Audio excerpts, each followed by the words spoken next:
Hey everyone, and welcome to more. Oh God, Charlie, come here, come here. We say hello to all of you. Come here, sweetie. Oh God, she's so cute. So we're here to talk about Babylonia Singularity. Okay. Thank you, Charlie. Thank you. Appreciate your concerns and your thoughts about this. And what my thought is now when I finished it and comparing to other singularities and in general the story and things like that. And I must say that right from the bat, I must say that Babylonia Singularity was fantastic. Seriously, it had been bonkers how good it was, honestly. I mean, especially when you compare to the first singularities and all of that, Babylonia is definitely light years ahead. And when I'm gonna compare to Camelot, I mean, I thought Camelot was really, really good. I really, really liked Camelot. And I would say it's about 8 out of 10, Camelot. Then Babylonia is definitely 9, 10, 9, 10, something like that in scale, because holy crap, it was really, really, really good. I really enjoyed the story, and you know what I've really liked with Babylonia was the feeling of despair you got. You know, yet in all of this despair, you got in this story how the people Uruk, how they try to, live their lives, even if they've been told that by Gilgamesh prophecy that yeah, in 6 months we will die and all of that. You know, that kind of overwhelming, like, oh yeah, we have a ticking clock, we're about to die. And still in all of that the people lived on. They tried to live, and they lived so good as they could, live as much as possible. And I just thought that was like genuine, a very strong feeling. And then, not to mention the characters and all of that, we have Benke Ushivakamaru, we have Gilgamesh, of course, and Anna, aka Medusa. So many characters that jumps in and all of that. And talking about these characters, of course, I must say my favorite is, without doubt, Yaga Warrior, aka Taiga, but that is mainly because wifeism of anything. And otherwise, I mean, seriously, Cast Gilgamesh was seriously, I love him there. I love Eresh, I love Ishtar. I might get flayed for saying that, but I think genuinely there have been many amazing, funny, and interesting characters in general in this entire story. And then, of course, the thing that really felt overwhelming was the very fact of the despair, as I mentioned in the beginning, that the first we're fighting Tiamat Gorgon, fighting that, and the struggles just to make that happen. You feel like, holy shit, this is such a big war. We're fighting all these beasts and the wall, it's all that felt big in itself. But then, when the real Tiamat appeared, the beast too and all of that, and appearing in the ocean and started to walk towards Ur, it just felt bigger and bigger and bigger, and it really felt overwhelming, like, well, like, oh god, we are screwed. And thank you, Shanley, once again for your input there. I like that. But you really got this feeling. I mean, Camelot felt like, oh, Camelot was like that as well. That you got in this feeling of desperation. It was dangerous. The world is about to go under and all of that. And then in all of this, you had this feeling, but Babylonia takes that even further. I really felt like, oh shit, I mean, I assume we're gonna win, but at the same time, I feel like, are we even gonna win? Are we even gonna be able to beat this crap? Because holy fucking damn, that was insane. And I simply enjoyed all of these things, and of course, getting to see the characters. We had all from Merlin to Anna to Siduri. Siduri, seriously, that was probably the most heartbreaking thing in the entire Babylonia for me. It was simply to see Siduri that had been transformed to a Lamu, and dude, that legit fucking made me depressed, because that was sad as hell. God damn, I don't like that. But otherwise, I mean, and that was the thing I thought was pretty interesting. I was thinking on that actually yesterday after the stream, because generally in the previous Singularities, especially before Camelot, and it was a bit of that in Camelot as well, but not much. Especially before Camelot and all that, is that when a character died, you generally held this like, oh, this keep talking for quite a bit, you know, like, before they died off. But here, literally, like, what? The character is dead, and I'm like, I could, you know, like Anna jump into attack the Gorgon. That was it. I mean, it was an heroic action, but you didn't get this heroic speak or sad thing. It was so sudden, like how things are actually in real life, you know? It was sudden, she jumped in and she died while taking down Gorgon. Or, well, died, so to speak. But you know what I mean. And that's what I think is pretty interesting in a way as well. Because you're getting... Then, of course, like, Leonidas got a chance for, like, yeah, he jumped in there, blocked the... and slowly turned to stone. But that makes sense, you know, since it wasn't instantly, it was gradually making him to stone, and that was over. And that was, I mean, seriously, I think it's quite nice balance on that, you know, it really giving this really strong feelings about stuff and all of that.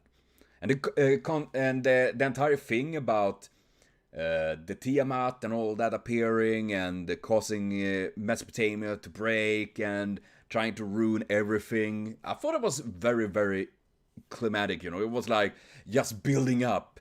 And really interesting. Though I was a bit confused because in... well, not confused, but more like...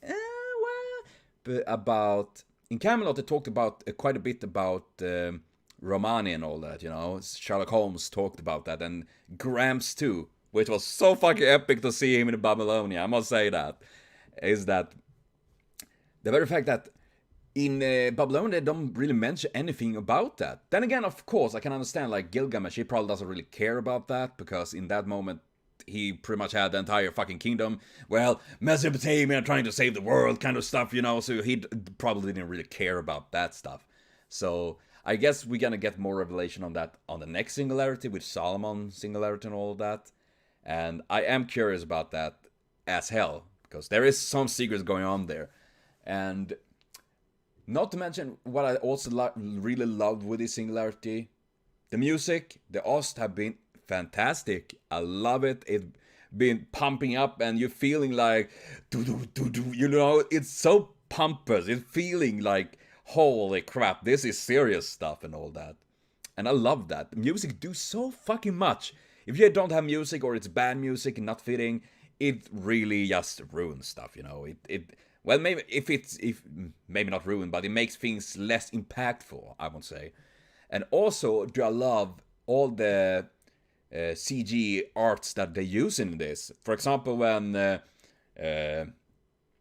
Tiamat is approaching Uruk and all that, you see her standing in Uruk, the flames and the different arts and all of that. That, I think, is really, really great. I wish they do more of that, actually, because... it do so much for giving visuals to the story and all that things that happens and all of that. So I hope they do more of that kind of stuff. I know, of course, it's more work because painting all of these things, it's very, very... it takes time and all of that. Really do. And in general, though, that was just really, really great. I love that. And I am surprised, though, in the end that, for example, Taiga, aka Jaguar Warrior, survived to the very end. And as well, Quetzalcoatl. I was for sure that she was incinerated at that point. And that was something I like when she used that, like, Genki Dama sun power, and it didn't do jack shit on Tiamat. It was like, yaha, well, okay, that sucked really bad. Okay, that was bad. Oh god, but yes, and. Well, if I'm gonna pick out something that I thought was bad, I'm not gonna say it was bad. The only thing I could say is that could probably change it a tiny bit, and that was the boss battle, the final battle against Tiamat. It wasn't as challenging as I thought it was gonna be. Sure, it was a little bit rough, but it wasn't really anything severe. Then the battle against Ushibakamaru. God damn, I can't pronounce it, but Ushi, you know. For those that follow me on stream, do know that I struggled. It took me 3 attempts before I actually managed to beat it, because it was such a severe battle and all of that. And that felt like it could probably done a bit better with the boss battle to make it a bit more challenging. But otherwise, I thought it was a pretty cool boss battle. I liked the concept, and it looked pretty cool and all of that. So I really do hope that, you know, I thought that was probably the only really thing I could point out as a flaw. But that was not really something like, yeah, the game, this Singularity is unplayable, it doesn't work anymore. But it's just a little bit about that. But otherwise, I thought the entire Singularity, from the point we got to Babylonia to the very end, was really, really exciting, you know? I'm not gonna say that was because I was excited to jump into next stream to play more and continue the story to see what's gonna happen, because it was really like, what's gonna happen, you know? What's the next step? Because there was so many interesting characters and they didn't feel forced, like London, for example, where they literally threw in random servers all the time. I was like, London was weird. And here, I mean, sure, I mean, for example, when they Gilgamesh Arch appeared like that, but then again, it made sense in that regard, because it was his spirit pretty much like, yeah, fuck the rules, you know, I'm just going, I'm the king, baby, doing stuff like that. But it was really, really awesome, and I must say, in the end, I love this Singularity. So far, is without doubt the best Singularity I gone through. Love the story, love the concept, love the challenges. I mean, it was hard at times, definitely. Really was, and some battles was more harder than others, of course. And I love the characters that joined, the dynamic of them, and the stories, and music, art, everything about it have been simply really, really great. And I am curious to see what's gonna lead on to after this. But yes, out of the Singularities I've played, Babylonia easy at top, at 10, possible 9, but very good big 9, followed by possible 10, you know, simply outstanding. I love this Singularity, been great, and most of all though, it has also been super fun to stream it on YouTube and all, Twitch and all that, with all of you watching it and supporting me and trolling me and all the stuff that happened. Some stupid shit happens when I stream, but that's me. And for the next Singularity, Solomon Singularity, it seems that most people want me to record it so I don't get disturbed by chat and all that. Generally, I don't really mind that because I think it's super fun to stream and all, but I will, as people ask me, I will record it and I will then upload it and go it as, you know, just record it instead of streaming it, and then we can see what happens after that, of course. But that will be for now, though, and that was my generally thoughts of Babylonia. I could probably talk more about the small details and all the stuffs I really liked and all that, because there was so many things I just liked about it.